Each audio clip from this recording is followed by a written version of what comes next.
یہ بتائیے کہ حج جو لوگ جانا چاہتے ہیں وہ بڑے خواہش مند ہیں، تو کیا اہم فیچرز کیا ہیں حج کے؟ اعزاز، ہر سال حج پالیسی اناؤنس ہوتی ہے، اس سال بھی کابینہ نے منظوری دی ہے، لیکن 3 کام اس دفعہ بڑے ہی اہم ہوئے ہیں جو اس سے پہلے کبھی نہیں ہوئے تھے. ٹھیک.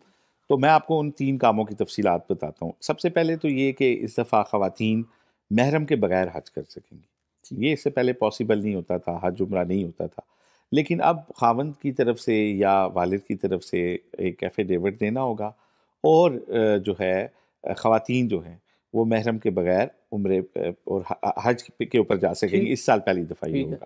اچھا، دوسری جو اہم بات ہے وہ یہ ہے کہ اس دفعہ ہم ہر سال کچھ اچھی پالیسیز لانے کی کوشش کرتے ہیں. اس دفعہ جو ہے وہ حجاج کو درخواست کے ساتھ پورے پیسے نہیں دینے پڑیں گے. ہوتا تھا نا، پوری جتنے 11-12 لاکھ کا حج ہو رہا تھا وہ آپ نے پورے جمع کرانے، اگر درخواست میں نام نکلا قرآن اندازی میں تب بھی نہ نکلا. اب یہ ہوگا کہ آپ صرف 2 لاکھ روپے دے کے اپلائی کر سکتے ہیں.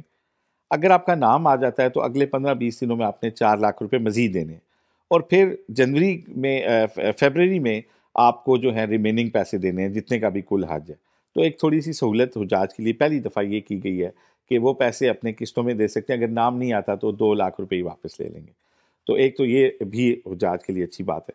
ایک جو تیسری پابندی اس دفعہ عائد کی گئی ہے وہ سعودی حکومت کی طرف سے کی گئی ہے، اور وہ بہت زبردست پابندی ہے. وہ پابندی یہ ہے کہ اس دفعہ کہا گیا ہے کہ صرف صحت مند لوگ حج پہ آئیں گے. اچھا. ہاں، اعزاز، ہمارے یہاں انفارچونیٹلی یہ بڑا ہوتا تھا کہ جی ہمیں ویسے تو پوری زندگی خیال نہیں آتا، لیکن اگر ہمارے کسی بزرگوں کو یا کسی بڑے کو یا کسی کو کوئی خدا نخواستہ کینسر یا علاج ہوا، چلو جس کو عمرے پہ لے جاتے ہیں یا حج پہ لے جاتے ہیں جس کو. تو وہ چلیں بری بات نہیں ہے، میں اس کو ظاہر ہے اللہ سے رجوع کرنا تو آپ آخری سانس تک کر سکتے ہیں. وہ تو ویسے آپ کسی جگہ سے بھی کر سکتے ہیں، لیکن اعزاز یہ ہوتا ہے نا کہ جب آپ اس طرح کے لوگوں کو لے کے جاتے ہیں تو وہ ان کے لیے اپنے لیے کافی مشکلات ہیں، کیونکہ حج تو بہت مشقت کا کام ہے، اور عمرے پہ بھی آپ کو کافی طواف اور یہ جانا آنا، اور اگر کوئی لا علاج مرض ہو تو ظاہر ہے مریض کے لیے بھی مشکل. پھر اس کے جو لوائقین ساتھ جا رہے ہوتے ہیں، عزیز و اقارب جا رہے ہوتے ہیں، ان کے لیے بڑے مسائل ہوتے ہیں. پھر جو لوگ وہاں پہ آلریڈی حج کے اوپر یا عمرے کے اوپر آئے ہوتے ہیں ان کے لیے بھی سم ٹائم اس میں ڈیفیکلٹی آتی ہے. اس دفعہ سعودی حکومت نے کیا کیا پابندیاں لگائیں. ایک تو یہ جی کہ ڈائلیسس پہ جو لوگ ہیں نا وہ حج پہ نہیں جا سکیں گے. ٹھیک ہے. اس کے علاوہ کے جو مریض ہیں جو ڈائلیسس ہارٹ اٹیک یا ایون اگر آپ کو سانس پھولنے کی بیماری ہے جس میں وہ سم ٹائم آپ کو وہ جو ہے وہ استعمال کرنا پڑتا ہے آپ کو وہ، تو اگر سانس پھولنے کی سویر بیماری ہے یا پھیپھڑوں کی بیماری ہے تو ایسے لوگ بھی جو ہیں یا جن کے جگر کے مسائل ہیں، سم ٹائم آپ کو پتہ ہے کہ جگر کی بڑی سنگین بیماریاں پاکستان میں بھی بہت عام ہیں. اس کے علاوہ اعزاز پانی پیٹ میں بھرا ہونا یا اس طرح کی بیماریاں جس میں جو ہے نا بندے کے لیے چلنے پھرنے میں یا موومنٹ میں پھر وہ بیماریاں جو پھیل سکتی ہیں، جو ٹی بی ہے جیسے، وہ لوگ نہیں جا سکیں گے. ڈینگی، کرونا، انفلوئنزا، گردن توڑ بخار، یہ سارے لوگ نہیں جا سکیں گے. اس کے علاوہ اعزاز اس دفعہ پھر یہ کہ اگر 7 ماہ سے زیادہ کسی کی پریگننسی ہے تو وہ بھی خواتین بھی نہیں جا سکیں گے، ان کے اپنے لیے بھی بڑی مشکل ہو جاتی ہے.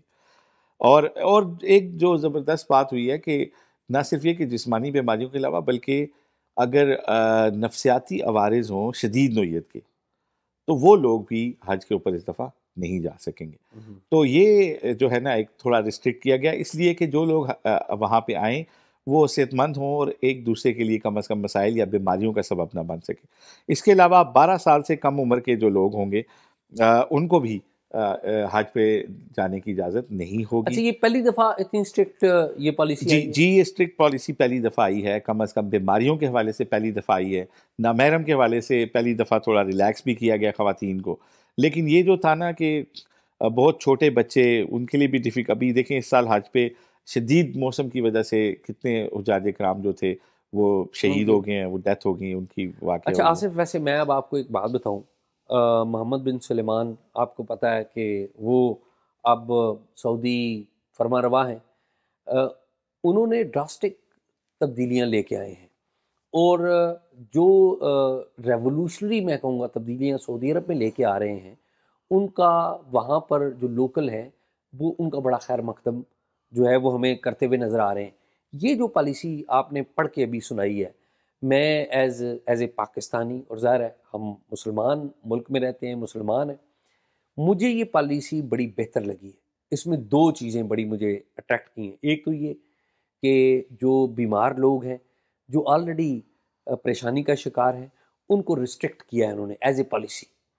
یہ بہت میرے خیال میں اچھا اقدام ہے. اس سے ہمارے یہاں سے حاجی جاتے ہیں ادھر اور پھر وہاں پر کوئی موسم شدید ہو جائے یا کوئی اور واقعہ ہو جائے, بھگدڑ, آپ کو پتہ ہے بعض اوقات بھگدڑ بھی اسٹیمپیڈ ہو جاتی ہے, اس میں یہ لوگ بھاگ نہیں سکتے اور ہماری ہلاکتیں ہو جاتی ہیں, اس سے بچیں گے. دوسرا, خواتین کے حوالے سے بڑا ایک ڈیسائسو اقدام کیا ہے. تو میرے خیال میں یہ پالیسی خالی پاکستان کے لیے تو نہیں ہے, یہ تو پوری دنیا کے لیے ان کی پالیسی ہے. سب کے لیے تو اس کا مطلب کیا ہوا کہ وہاں پر اب سعودی عرب میں جو خواتین ہیں وہ بھی انڈیپینڈنٹلی جا کر حج کر سکیں. اعزاز بیسیکلی نا پالیسی تو ہمارے لیے نہیں ہے, سب کے لیے, لیکن وجہ شاید ہم ہی بنے ہیں اس کی میں آپ کو وجہ بتاتا ہوں. چند ممالک ہیں, 3-4 ممالک ہیں 56 اسلامی ریاستوں میں سے, جہاں سے صرف میجورٹی بوڑھے لوگوں کی حج اور حج کے اوپر جاتی. ہمارے یہاں ایک کنسیپٹ ہے کہ آپ ساری زندگی اپنے اعمال جو ہیں وہ جیسے بھی ہیں ان کو ان کے ساتھ جئیں, زندگی بھر جو بھی آپ نے سرکار میں, اپنی نوکری میں یا کاروبار میں آپ جو اللہ اور اس کے رسول نے احکامات بتائے ہیں یا جو ایک اچھے شہری کے حقوق و فرائض ہیں وہ بھلے ادا نہ کریں, لیکن آپ نہ آخری عمر میں اس رقم سے جو آپ نے جیسے تیسے کیے نا اس سے آپ نہ حج کر کے تو اللہ کے نزدیک نا ایک سارے گناہ معاف نیک ہونے کی اور وہ بچے کی طرح پاک ہونے کی کوشش کرتے ہیں. وہ ہندو کہتے ہیں گنگا اشنان کر لیں. تو ہمارے پاکستان سے, انڈیا سے, بنگلہ دیش سے, یہ کچھ ممالک ہیں جہاں سے بوڑھے لوگ بہت زیادہ جاتے ہیں حج کے اوپر. اس کی ایک وجہ شاید غربت بھی ہو سکتی ہے کہ بہت سارے لوگ تو بہت تھوڑے تھوڑے پیسے پوری زندگی بچاتے ہیں, میں ان کی بات نہیں کر رہا, لیکن میں عمومی ایک بات کر رہا ہوں کہ ایک تاثر ہے کہ یار ابھی بڑی زندگی پڑی ہے, حج پہ چلے جائیں گے. تو جبکہ باقی دنیا سے دیکھیں, ملائیشیا میں شاید ہے کہ آپ شادی کے بعد فرض ہو جاتا ہے کہ آپ جائیں گے یا ہاں یوتھ میں, باقی ساری دنیا سے یوتھ آتی ہے.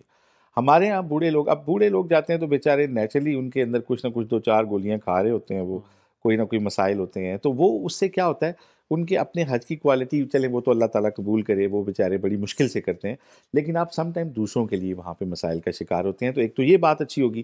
دوسرا اعزاز, سعودی حکومت کو یہ بات پتہ لگ گئی ہے کہ تیل کی انکم اب وہ نہیں رہی, تو اب ہمیں اپنے جو ایوینیوز ہیں دوسرے فنڈز جنریٹ کرنے کے ان کے اوپر جانا ہوگا. جس طرح ٹورزم کے اوپر اب وہ فوکس کر رہے ہیں, پھر اپنی مذہبی ٹورزم کو پراپرلی وہ ایک پروفیشنل اس کے اندر دیکھیں. پہلے آپ کو وہ اب سال کا بھی آپ کو ویزا دے رہے ہیں جس کے اوپر آپ عمرہ پورا سال جا کے کر سکتے ہیں. تو وہ چاہتے ہیں کہ زیادہ سے زیادہ لوگ وزٹ کریں, آئیں, اور آپ وہ ان کی فنڈز جنریٹ بھی ہو سکیں اور لوگوں کے لیے سہولت بھی ہو سکے. ٹھیک بات. تو یہ خیر کچھ چیزیں ہیں اعزاز, اور اس دفعہ شارٹ ٹرم حج بھی اناؤنس کیا گیا جو کم دنوں کا ہوگا. تو یہ اس کی ہائی لائٹس تھیں.